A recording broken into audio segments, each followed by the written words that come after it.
Selamat pagi menjelang siang Pak Ananto. Ya, selamat pagi Bapak. Ya, ini Bapak di Museum Batik Pekalongan ini sebagai apa ya? Saya sebagai pemandu yang ada di Museum Batik Kota Pekalongan. Nah, ini saat ini saya berada di Museum Batik kelompok apa ini Pak? Kelompok ruangan di mana kita ada penggiatan membatik Indonesia. Membatik Ya. Indonesia, coba Kita saya batik Indonesia. akan minta penjelasan sedikit-sedikit Ya. langkah-langkah yang ditempuh agar masyarakat itu mengenal beragam batik ya. Ya. Jadi kita mulai dari pertama, jadi masyarakat harus tahu mana yang batik dan mana yang bukan. Di sini ada tiga motif batik, tapi yang tengah belum dinamakan batik karena apa? Karena tidak terbuat oleh kreatif tangan, hanya terbuat dari mesin cap. Yang ini Pak ya? Iya, yang ini Pak. Ini batik tapi bukan batik, ini namanya kain printing atau kain tekstil. Karena tidak melalui proses keterampilan tangan, yang melalui proses keterampilan itu batik tulis sama batik cap. Yang batik tulis ini batik tulis.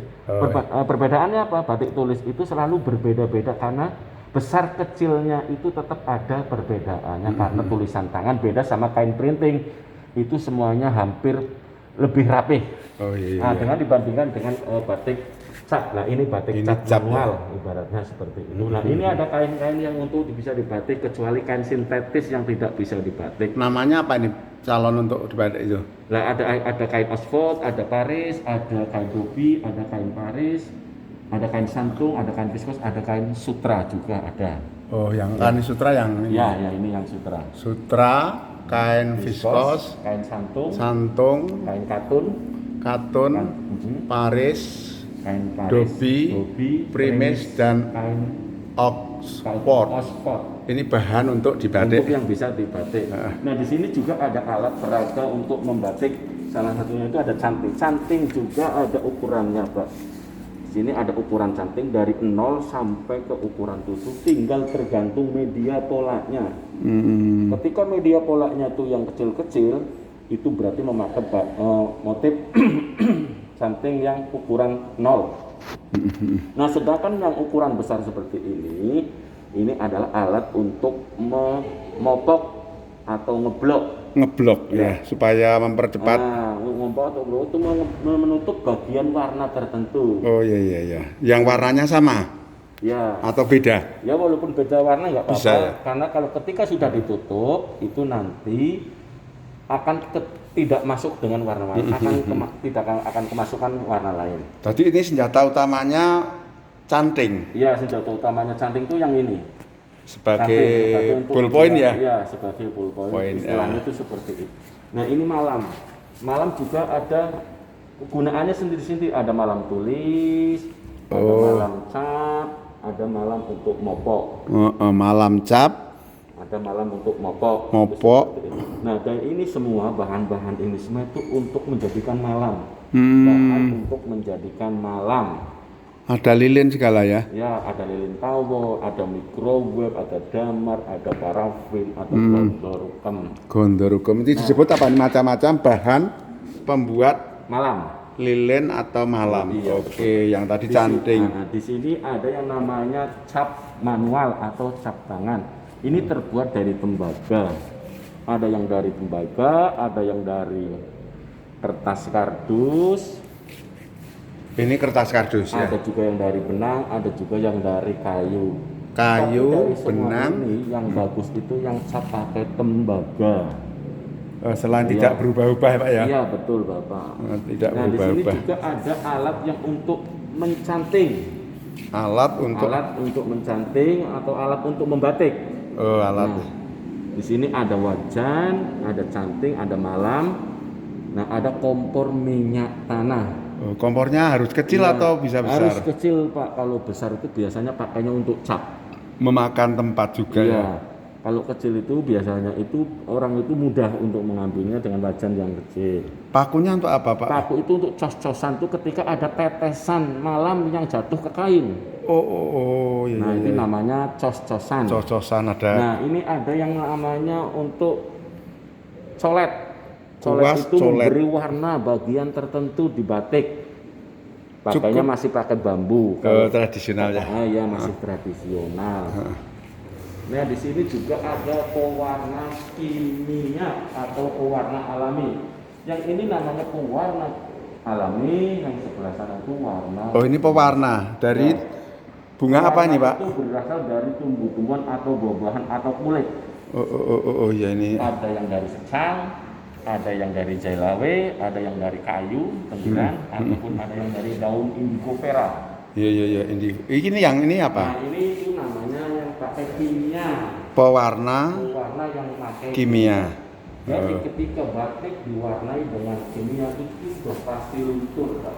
Oh, iya. Pasti luntur. Pewarna batik Ya, kimia. kimia. Nah, ini dengan pewarna batik alami.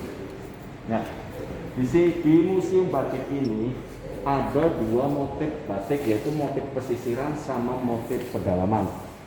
Kalau motif-motif pedalaman itu hanya dengan warna yang seperti ini, Pak. Jadi warnanya itu coklat, putih, hitam ataupun biru tua. Ini yang apa ini, Pak? Mereka punya filosofi. Batik tersebut itu batik pedalaman. Pedalaman itu dari mana saja? Pedalaman itu dari Yogyakarta ataupun Keraton Solo. Solo dan Yogyakarta. Jogja.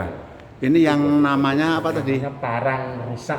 Parang rusak. Kalau parang rusak, Motif parang rusak. itu biasanya dipakai sama abdi dalam raja ataupun prajurit raja. Prajurit raja ya. Untuk yang sebelah kanannya? Sedangkan untuk yang sebelah kanan ini namanya Sidomukti. Sidomukti. Biasanya untuk acara pernikahan atau ijab kabul. Namanya Sidomukti. Motif Sidomukti untuk acara pernikahan atau ijab kabul. Latar belakangnya apa, Pak? Bisa dipilih punya. Karena setiap simbol itu mengandung satu kesejahteraan, kedamaian, kebahagiaan. Oh, ini itu ya. Punya simbol sendiri. Tapi kalau saya ceritakan semua satu Banyak, hari kita nggak bisa. iya. Lanjut ke. Ya, di sini batik ada namanya batik saudagaran. Itu biasanya batik-batik zaman dulu itu yang dipakai sama para saudagar atau pengoleksi. Oleh-oleh latar hitam. Oleh latar hitam. Oh, ini contohnya. Ini berasal dari Pekalongan juga ya? Iya, betul, Pak. Pekalongan. Ini yang dari Surakarta, Pak. Usianya sudah berapa nih, Mas? Usianya itu ini dari tahun 1950. Ini Ya. tidak mengalami kerusakan, Pak ya? Ya, karena kita harus ditata dengan baik, Pak. Dalam penyimpanannya pun kita harus pakai prosedur. Oleh-oleh. Ya. Nah, ini namanya batik pesisiran. Batik Pesisiran. itu sudah berwarna-warni. Produk mana, Pak? Produk Pekalongan. Pekalongan ya. Batik pesisiran, ini batik tentang cerita atau dongeng. Iya. Legenda. Iya, betul. Legenda. Ada dongeng Cinderella. Oh, ini juga masih pesisiran. Ya, ini masih kalau sudah yang berwarna-warni seperti ini, ada hitam, ada coklat, ada merah, ada itu ada kuning, itu batik-batik pesisiran. Motif dongeng Cinderella. Produk Pekalongan, Pak ya. Ya, produk Pekalongan. Nah, sedangkan ini namanya batik Buketan Panjulan.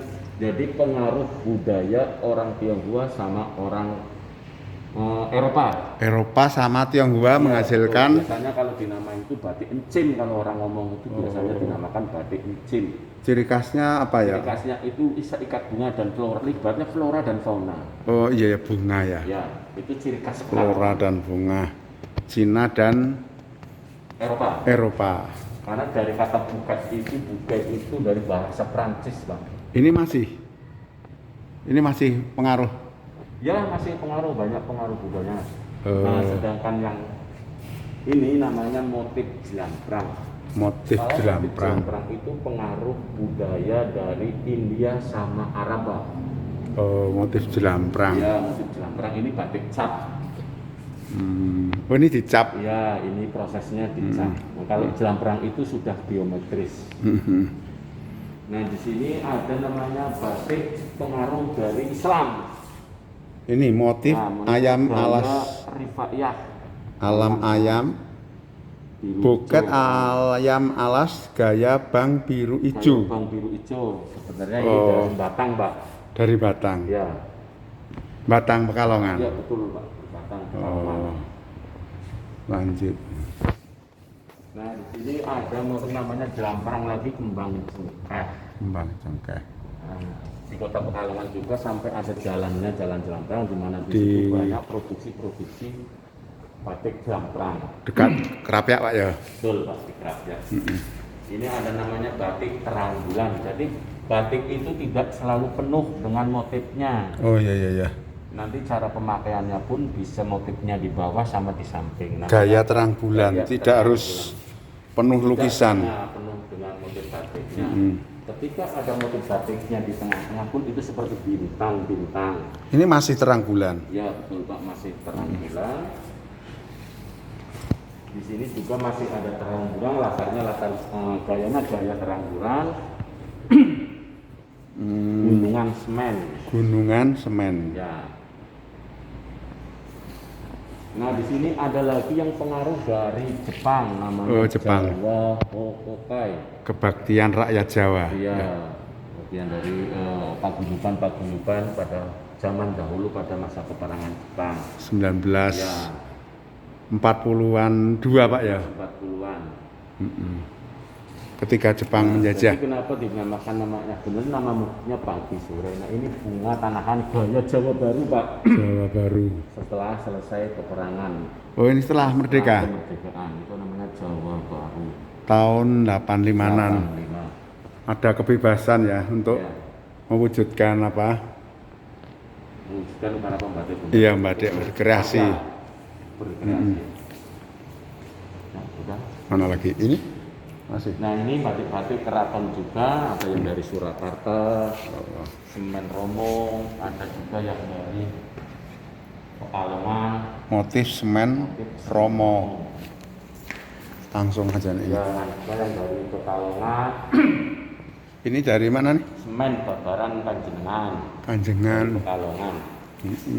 Ada juga yang dari itu pengaruh dari Cina Pak. Ini. Ya, Jalaran Peksi, Huk, itu seperti Wah. burung, Hung. Oh, ini yang menjadi tema utama ya. Jadi tema di mana itu di masa pandemi itu kita harus bangkit lah dalam membatik Indonesia di Indonesia sekarang. Bangkitlah para pembatik Indonesia. Ya, bangkitlah batik Indonesia. Ini tema Temanya itu di museum ini ya. berjalan terus inovasi. Ya meskipun ada musim pandemi Pak ya. Ya walaupun di musim pandemi ini kita nggak boleh surut dalam mengembangkan motif-motif batik yang ada di Indonesia. Iya. Terima kasih Pak Adnam ya. Ini penjelasannya di ruang batik 1 nih ya Pak ya. Ruang batik. Untuk batik 2 dan 3 kita tunggu besok atau lusa bisa melanjutkan penelitian tentang batik di Museum Batik Kota Pekalongan. Terima kasih kawan-kawan, ini sekedar informasi dari Museum Batik Kota Pekalongan yang berada di depan apa tuh? Lapangan Jatayu. Sekali. Sekian dan terima kasih.